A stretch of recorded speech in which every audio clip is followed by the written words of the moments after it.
சென்னையில் பீகார் இளைஞர் மனைவி குழந்தை என 3 பேரும் கொலை செய்யப்பட்ட அதிர்ச்சி சம்பவத்தில் மனைவியின் உடலை தேடும் பணி 2வது நாளாக நடைபெற்று வருகிறது. அது தொடர்பான முக்கிய செய்தியை பார்த்து வருகிறோம்.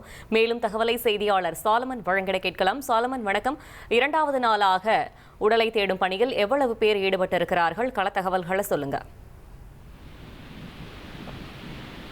சென்னை தரமணியில் இருக்கக்கூடிய பாலிடெக்னிக் கல்லூரியில பீகாரை சேர்ந்த இளைஞர், அவரது மனைவி மற்றும் அவரது குழந்தை என 3 பேரை தாக்கி கொலை செய்த விவகாரமானது தமிழகத்தையே உலுக்கி இருக்கிறது. இந்த சம்பவத்துல ஏற்கனவே சாக்கு மூட்டையில் கிடந்த பீகார் இளைஞரோட உடல் மீட்கப்பட்டிருக்கிறது. அதே போல கைது செய்யப்பட்ட நபர்கள் அளித்த வாக்குமூலத்தை அடிப்படையாக வைத்து அவரது 2 வயது குழந்தை சடலமாக மத்திய கைலாஷ்ல இருக்கக்கூடிய அந்த கால்வாயில இருந்து மீட்கப்பட்டிருக்கிறது. 3வதாக அவரது மனைவி பெருங்குடியில இருக்கக்கூடிய அந்த குப்பை கிடங்குல வீசி இருப்பதாக அவர்கள் அளித்த வாக்குமூலத்தை அடிப்படையாக வைத்து கடந்த 2 நாட்களாக போலீசார் மற்றும் தீயணைப்பு துறையினர் அங்கு தேடக்கூடிய பணியில ஈடுபட்டு வருகின்றனர். குறிப்பாக நேற்று முழுவதுமாக அந்த பெருங்குடியில இருக்கக்கூடிய அந்த குப்பை கிடங்கு முழுவதுமாக போலீசார் அலசிய நிலையில அதுல எந்த விதமான துப்பும் கிடைக்கவில்லை.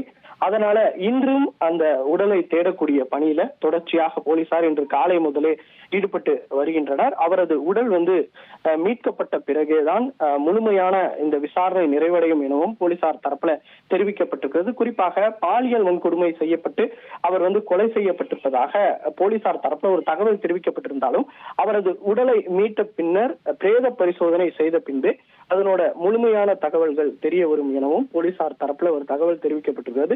குறிப்பாக இதுல அடுத்தடுத்து பல்வேறு அதிர்ச்சிகரமான தகவலும் வெளியாகி இருக்கிறது. அதாவது எப்படியெல்லாம் கொலை செய்திருக்கிறார்கள் என்பது தொடர்பான வாக்குமூலத்தையும் அவர்கள் அடுக்கடுக்காக அவர்கள் தெரிவித்திருக்கிறார்கள். அதாவது கடந்த 21ஆம் தேதி தான் சென்னைக்கு இந்த குடும்பமே வேலை தேடி வந்திருக்கிறது. 22ஆம் தேதி ஒரு தனியார் செக்யூரிட்டி நிறுவனத்துல வேலை கேட்டு சென்றிருக்கிறார்கள். அவர் ஆதார் உள்ளிட்ட ஆவணங்களை மட்டும் பெற்றுக்கொண்டு அடுத்தபடியாக தெரிவிப்பதாக கூறியிருக்கிறார்கள். அதன் பின்னர் தெரிந்தவர் வீட்டுல இந்த குடும்பம் தங்கி இருக்கிறது.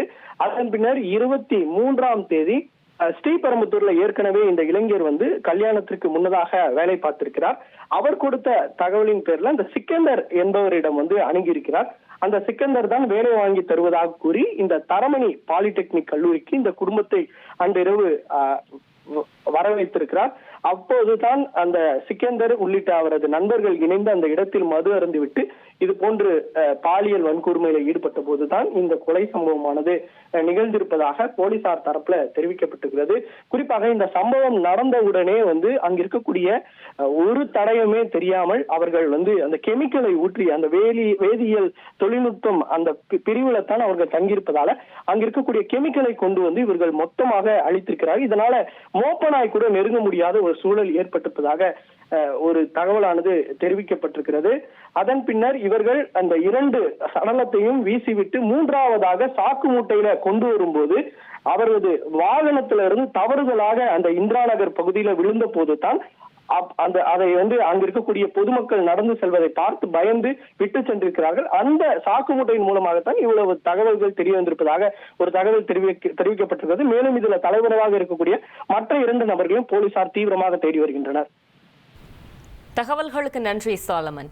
1,26,00,000 மனங்களை வென்ற தந்தி டிவி யூடியூப் சேனல். தவிர்க்க முடியாத தம்ப்நெயில்ஸ், கலக்கலான கான்டென்ட்ஸ்.